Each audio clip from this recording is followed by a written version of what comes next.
नमस्कार मैत्रिणींनो, मी डॉक्टर देवयानी सोनवणे. माझ्या यूट्यूब चॅनलमध्ये तुमचं सर्वांचं मनापासून खूप खूप स्वागत आहे. मी आपल्या चॅनलवर skin and hair related videos घेऊन येत असते.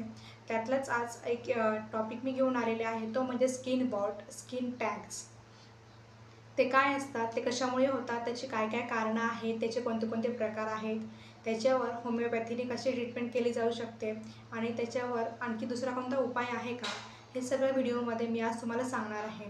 जाणून घेण्यासाठी व्हिडिओ शेवटपर्यंत नक्की बघा आणि चॅनलवर जर नवीन असाल तर चॅनलला सबस्क्राईब करायला मात्र विसरू नका आणि बेल आयकॉनचं बटन दाबायला देखील विसरू नका, म्हणजेच तुम्हाला नवीन व्हिडिओचे अपडेट्स लगेच कळत जातील.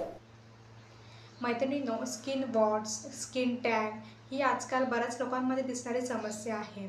आपलं जे बदलती जीवनशैली आहे त्याच्यामुळे आपल्यापैकी बऱ्याच जणांमध्ये असं दिसून येतं की स्किन टॅग तयार झालेले आहेत, स्किन बॉट्स तयार झालेले आहेत. याची काय काय कारणं आहेत मैत्रिणींनो, तर सगळ्यात महत्त्वाचं म्हणजे आपली जी जीवनशैली बदलत चाललेली आहे त्याच्यामुळे आपण हायब्रिड अन्न खातो. त्याच्याचबरोबर HPV म्हणजे ह्युमन पॅपिलोमा व्हायरस नावाचा एक व्हायरस आहे, ज्याच्यामुळे सगळ्यात जास्तीत जास्त वॉर्ड्स होण्याची शक्यता खूप जास्त असते. स्किन वॉर्ड्स हे काय असतात मैत्रिणींनो, ती आपल्या शरीरावर बाहेरनं आलेली एक ग्रोथ असते. म्हणजे ते आपल्या शरीरावर एक बाहेर एक्सटर्नल असा पार्ट तयार करत असते, जो राऊंड शेप असतो किंवा त्याचा शेप तसा काही फिक्स नसतो किंवा कधी कधी कॉलीफ्लॉवरसारखी ग्रोथ देखील दिसून येते. म्हणजेच हा एक्स्ट्रा ग्रोथ झालेला पार्ट असतो, त्यालाच म्हणायचं बॉर्ड किंवा टॅग. मैत्रिणींनो, आता याच्यामध्ये सगळ्यात महत्त्वाचं कारण असतं HPV व्हायरस. HPV व्हायरसचे असा शक्यतो तरी पेनलेस असे आजार आहेत ह्या व्हायरसमुळे होणारे, परंतु कधी कधी फिमेल जेनायटल ऑर्गन्समध्ये देखील वॉर्ड्स तयार होतात की जे सर्वायकल कॅन्सरला कारणीभूत असू शकतात. अशा वेळेला मात्र तो एक हानिकारक आणि घातक असा आजार महिलांमध्ये ठरू शकतो. त्याच्यामुळे HPV व्हायरस हे वॉर्ड्सला कारणीभूत असणारा सगळ्यात महत्त्वाचा घटक आहे. त्यानंतर तुमच्या लाईफस्टाईलमध्ये तुम्ही इमिटेशन ज्वेलरी वगैरे घालत असता, त्याच्यामुळे तुमच्या स्किनमध्ये फ्रिक्शन्स होत असतं. त्याच्यानंतर स्किनमध्ये फोल्ड्स पडत असतात, म्हणजे असे एक घडीवर घडी तयार होत असते, त्याच्यामुळे देखील स्किन वॉर्ड्स तयार होत असतात. त्यानंतर जर महिलांमध्ये PCOD, थायरॉईडसारखे जर प्रॉब्लेम्स असतील तर अशा महिलांमध्ये देखील वॉर्ड्स तयार होण्याची शक्यता खूप जास्त असते. त्यानंतर अशा काही महिला ज्यांच्यामध्ये मेनोपॉज नंतर वॉर्ड्स दिसायला येतात, हे देखील हार्मोन्स रिलेटेड तयार झालेले वॉर्ड्स असतात. हे झालं मैत्रिणी सगळी वॉर्ड्स किंवा स्किनवर आलेल्या टॅगची कारणं. आता याच्यानंतर आपण बघूयात व्हिडिओच्या पुढच्या पार्टमध्ये याचे कोणते कोणते प्रकार पडतात. मैत्रिणींनो, वॉर्ड्सचे मेन असे 5 प्रकार आहेत. त्याच्यामध्ये सगळ्यात पहिला म्हणजे कॉमन वॉर्ड्स. कॉमन वॉर्ड्स हा तुमच्या हातांवर आणि पायांवर एक्सटर्नल भागात म्हणजे तुमच्या स्किनवर ते असे राऊंड शेपेड अशी वेगळी नवीन अशी ग्रोथ तयार होत असते. हे पेनलेस असतात, याच्यामुळे तुम्हाला कोणताही त्रास होत नसतो, परंतु ते दिसायला कॉस्मेटॉलॉजिकली थोडंसा वेगळं दिसतं.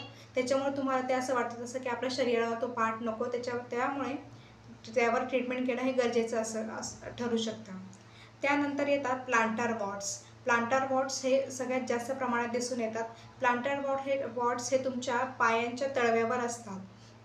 तळव्यांवर तुम्हाला बोटांच्या मध्ये किंवा बोटांवर असा खड्डा पडलेला म्हणजे होल तयार झालेला असं दिसून येतं आणि आजूबाजूची जी स्किन असते ती अशी थोडीशी जाडसर तयार झालेली असते की ज्याला रेग्युलर अशी बॉर्डर असते. हे वॉर्ड्स तुम्हाला पायांच्या तळव्यावर दिसून येतील. त्यानंतर पुढचा प्रकार येतो तो म्हणजेच फ्लॅट वॉर्ड्स. फ्लॅट त्याच्या नावामध्येच लिहिलेलं आहे फ्लॅट म्हणजे सपाट. त्याचे प्लेन वॉर्ड्स तयार झालेले असं म्हणजे थोडंसं असं एलिव्हेशनसारखं नसताना ते प्लेन स्किनपासून वेगळा असा पार्ट दिसायला लागतो, पण तो स्किनचा पार्ट नसतो, त्याला म्हणायचं फ्लॅट वॉर्ड्स. त्यानंतर असतात फिलिफॉर्म वॉर्ड्स. हे सगळ्यात कॉमन दिसून येतात. ते शक्यतो ज्या व्यक्तींची तब्येत खूप जास्त असते की जेव्हा यांचं वजन जास्त असतं, ओबेज लोकांमध्ये फिलिफॉर्म वॉर्ड्स वगैरे दिसून येतात की ते तुमच्या मानेवर, चेहऱ्यावर, तुमच्या डोळ्यांच्या आयलॅशेसवर, त्यानंतर चीनवर देखील दिसून येतात. कधी कधी कोणाकोणाच्या प्रायव्हेट पार्ट्समध्ये देखील वॉर्ड्स दिसून येतात. तर हे झाले फिलिफॉर्म वॉर्ड्स. त्याच्यामुळे काय असतं की जर तुमचे वॉर्ड्स स्किनला चिटकून आलेले असतील तर त्याला म्हणायचं सेसाईल वॉर्ड्स, आणि तेच जर त्याला थोडंसं देठासारखं स्ट्रक्चर असेल आणि वरती नंतर राऊंड फॉर्ममध्ये जर का तयार झालेलं असेल तर ते असतात पेडन्क्युलेटेड वॉर्ड्स. हे दोघी प्रकारचे बॉट्स ट्रीटमेंटने देखील निघू शकतात. त्यानंतर येतं मैत्रिणींनो, नखाच्या आजूबाजूला तयार होणारे बॉट्स, त्यालाच म्हणायचं पेरिनकल बॉट्स. नखांच्या स्किनच्या खाली किंवा नखांच्या आजूबाजूला स्किन इन्फेक्शनमुळे तयार झालेले बॉट्स असतात. हे झालं मैत्रिणींनो बॉट्सचे प्रकार. आता याच्यावर योग्य अशी ट्रीटमेंट आपण काय करू शकतो, तर होमिओपॅथीमध्ये याच्यावर नक्कीच खूप चांगली ट्रीटमेंट आहे. त्यामध्ये सगळ्यात फर्स्ट आणि टॉपमोस्ट मेडिसिन आहे ते म्हणजेच थुजो ऑक्सिडेंटॅलिस. ही मेडिसिन बॉट्सवर खूप सुंदर काम करते मैत्रिणींनो. म्हणजे तुम्हाला अगदी 8 ते 15 दिवसांमध्ये जर तुमच्या चेहऱ्यावर किंवा शरीराच्या कोणत्याही भागावर बॉट्स असतील तर हे मेडिसिन घेतल्याने तुम्हाला खूप चांगला फरक जाणवणार आहे. थुजो ऑक्सिडेंटॅलिस 30 पोटेन्सीमध्ये तुम्हाला 2-2 थेंब सकाळ आणि संध्याकाळी घ्यायचे आहेत. हेच जर तुम्हाला टॅबलेट फॉर्ममध्ये घ्यायचे असतील तर तुम्ही 6 गोळ्या सकाळी आणि संध्याकाळी घ्यायच्या आहेत. हे झालं थुजो ऑक्सिडेंटॅलिस. मैत्रिणींनो, जर तुमचे बॉट्स पेनफुल असतील, त्याला ओव्हर ग्रोथ आलेली असेल, ते तुम्हाला कॉस्मेटॉलॉजिकली देखील तुम्हाला ऑकवर्ड फील होत असेल कुठे जाताना, किंवा ते तुम्हाला बॉट्स काढण्यासाठी देखील खूप मदत करते. हे थुजो ऑक्सिडेंटॅलिस ही टॉपमोस्ट मेडिसिन आहे होमिओपॅथीमधली, जे तुमच्या बॉट्सवर काम करणार आहे. त्यानंतर आहे मैत्रिणींनो सेकंड मेडिसिन, ते म्हणजेच कॉस्टिकम 200. हे मेडिसिन जर तुमचे बॉट्स खूप जुने असतील, इन्फ्लेम्ड असतील, पेनफुल असतील, त्याच्यानंतर तुम्हाला चालताना खूप असं वेदना होत असतील, प्लांटर वॉट्स जे असतात म्हणजे तुमच्या पायाच्या तळव्यांवर जे झालेले वॉट्स असतात त्याच्यामध्ये देखील कॉस्टिकम ही मेडिसिन खूप चांगली काम करते. जे जुने वॉट्स झालेले असतात म्हणजे ज्यांना वॉट्स होऊन खूप दिवस झालेले आहेत, बरीच जुनी जखम झाल्यासारखे वाटते, तर अशा वेळेला कॉस्टिकम 200 तुम्ही वापरू शकता. पण हे मेडिसिन तुम्ही जवळपासच्या होमिओपॅथी डॉक्टरच्या कन्सल्टंटनुसारच वापरा. नाहीत कारण जर तुम्हाला हे मेडिसिन घ्यायची असेल तर त्याच्या आधी तुमची हिस्ट्री वगैरे घेणं खूप जास्त गरजेचं असतं. म्हणून तुम्ही जवळच्या होमिओपॅथिक डॉक्टरांकडे जाऊन तुम्ही हे मेडिसिन नक्कीच घेऊ शकता. तुम्हाला जर माझ्याकडून हे मेडिसिन हवे असेल तर मी याची लिंक आणि याची सगळी डिस्क्रिप्शनमध्ये इन डिटेल माहिती तुम्हाला दिलेलीच आहे. त्यानंतर बघूयात मैत्रिणींनो, अशा काही गोष्टी ज्याच्यामुळे तुम्ही हे वॉट्स किंवा स्किन टॅग होण्यापासून वाचू शकता तर नक्कीच आहेत. तर तुम्ही पाणी भरपूर प्यायचं आहे, स्किनची काळजी भरपूर घ्यायची आहे, स्किनवर योग्य असं मॉइश्चरायझर तुम्हाला लावायचं आहे. त्यानंतर जे आपण इमिटेशन ज्वेलरी वगैरे घालतो आहे ते घालण्याचं तुम्हाला पूर्णपणे टाळायचं आहे. आणि जर तुम्हाला एखाद्या फंक्शनमध्ये किंवा एखाद्या प्रसंगाला तुम्हाला घालणं खूप जास्त इम्पॉर्टंट असेल तर अशा वेळेला तुम्ही सुरुवातीला खोबरेल तेलाचं एक लेअर तुमच्या स्किनवर लावा आणि त्यानंतर तुम्ही इमिटेशन ज्वेलरी विअर करू शकता. त्यामुळे तुम्हाला याचा असं काहीच प्रॉब्लेम होणार नाही. त्यानंतर जे पेशंट ओबेज आहेत, त्यांचं वजन खूप जास्त आहे, अशा लोकांनी वजन कमी करण्याचा प्रयत्न करा. त्यामुळे तुमच्या स्किनवरचे टॅग कमी होण्याचा आणि कालांतराने ते नष्ट होण्याचा देखील भरपूर प्रयत्न होऊ शकतो.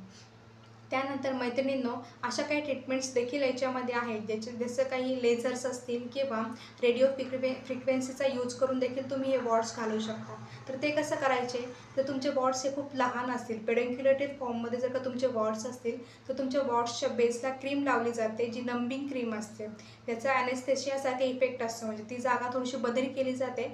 नंतर त्याच्यावरती रेडिओ फ्रिक्वेन्सीने तुमचे वॉट्स काढले जातात. तेच जर का तुमची कॉलीफ्लॉवरसारखी मोठी ग्रोथ असेल की ते देखील तुम्हाला त्या लोकल जागेवर इंजेक्शन दिलं जातं आणि ती ओव्हरग्रोथ नंतर with the help of radio frequency ते काढले जातात.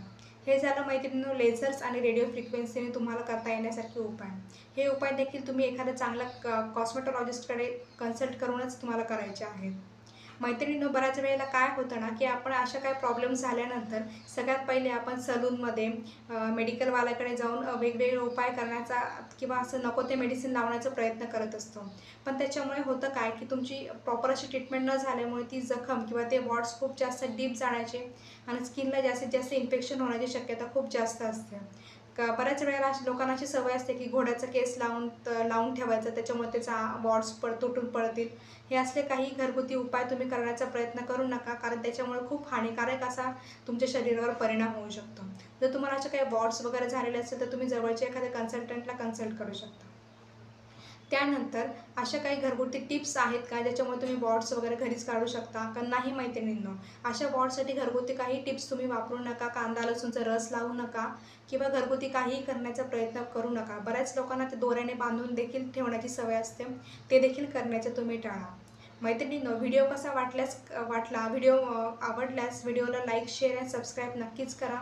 व्हिडिओ कसा वाटला हे कमेंटमध्ये नक्कीच कळवा. तोपर्यंत stay safe, stay healthy, stay happy. धन्यवाद.